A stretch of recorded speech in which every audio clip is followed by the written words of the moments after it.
been in the game since season 4 or season 3 maybe.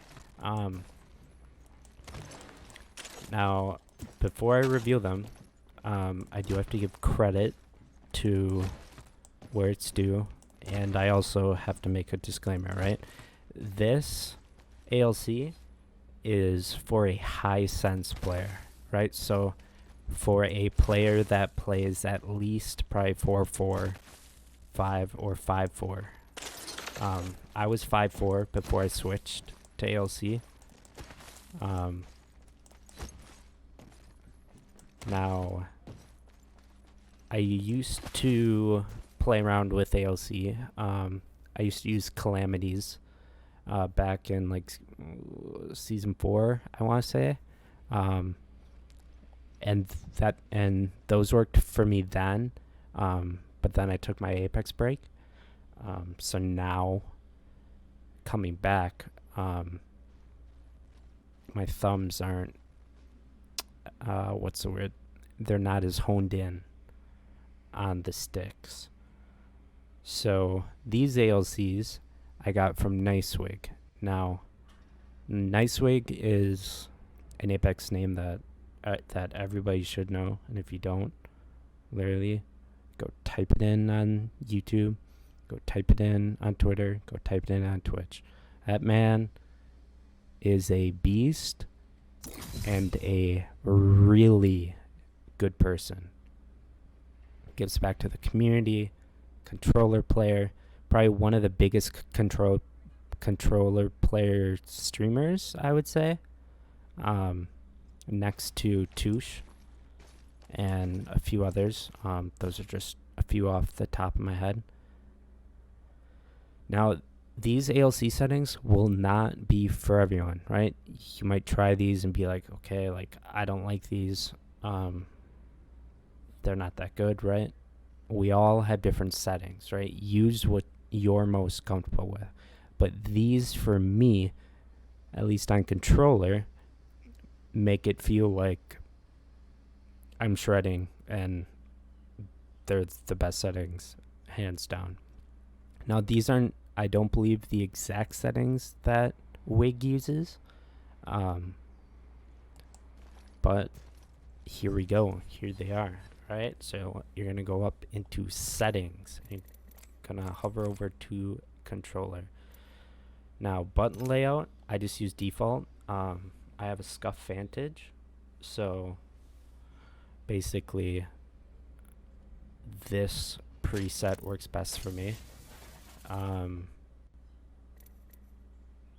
Crouch, I have on toggle. Aim, I have on hold.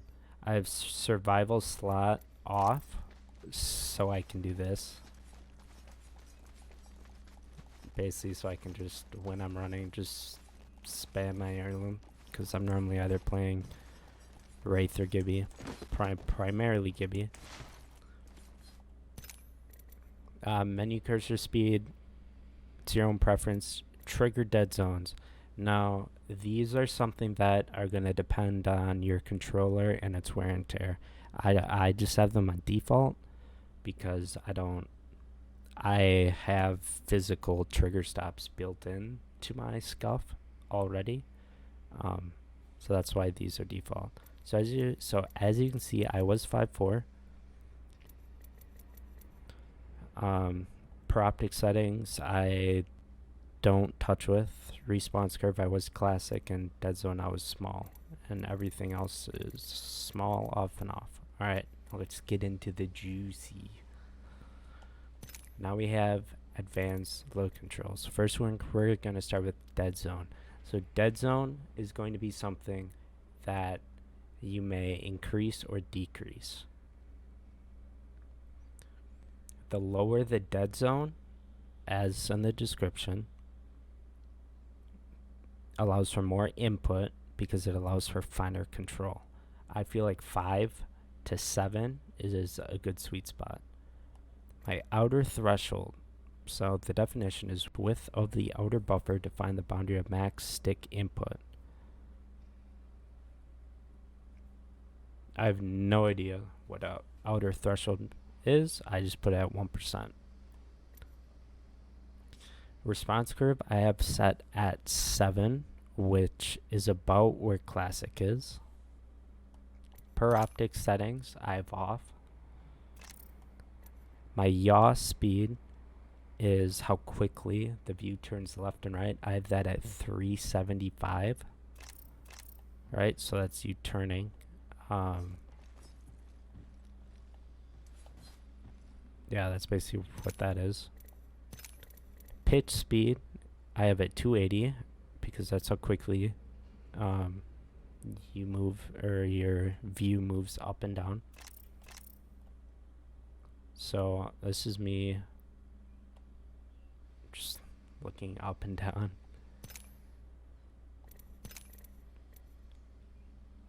Turning extra yaw. So basically what this is if you play on lower yaw speed, which is your turning speed, if you want to, the only time that you have this up is when generally the yaw speed is low, because the extra yaw kicks in, so it'll basically allow you to make, right, like say you're getting shot in the back, right, and you're sliding, it allows you to quickly turn behind you. But I don't really feel like that's an issue on this sense, since most controller players really, I mean, you're taught basically keep everything in front of you, right? You don't want to have to be turning, because once you're turning, you're not shooting, right? Same thing with the extra pitch. I have this set at 0.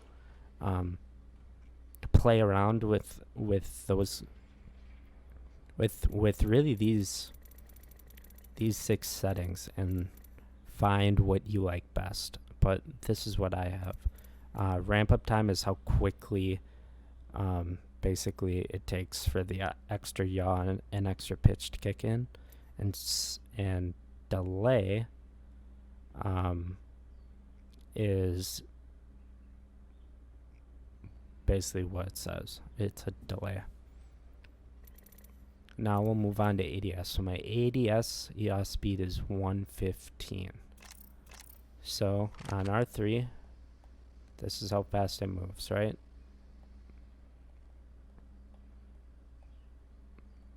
It allows for pretty good control, in my opinion.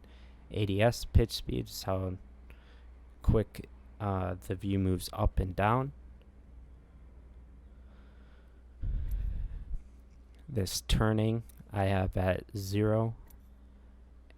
Extra pitch 0. Ramp up all at 0, because these are all at 0 as well. So you can kind of notice a trend here, right? If I don't have anything here, I'm not going to have anything here. Target compensation. I view this basically as aim assist. You turn this on or off. Always have this on. Well, like, if you're playing with a controller, why not use aim assist? Melee target compensation is basically if you want to like kick someone or punch somebody out, right? This will kind of like lock onto them almost. So I leave both of these on, and that's pretty much it. I mean, there's nothing really complicated about these, but I'll just read these off one more time.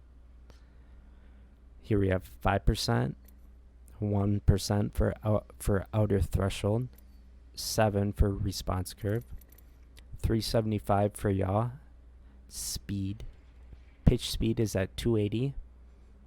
The next 4, turning extra yaw, turning extra pitch, turning ramp up time, turning ramp up delay are all at 0. ADS yaw speed is at 115. ADS pitch speed is at 90. ADS turning extra yaw is at 0. ADS turning extra pitch is at 0. ADS turning ramp up time is at 0. and ADS turning ramp up delay is at 0. And then these last two you should keep on. But yeah, guys, those are basically my settings.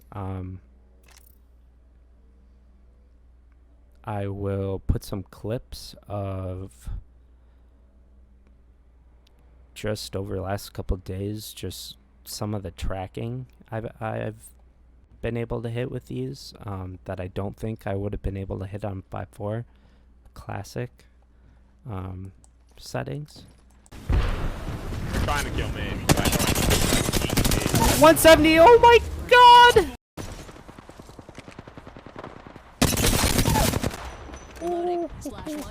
And yeah, these are, in my opinion, the best ALC controls for Season 9. Alright guys, I will catch you guys later. Hope everyone has a good rest of your day, and take care.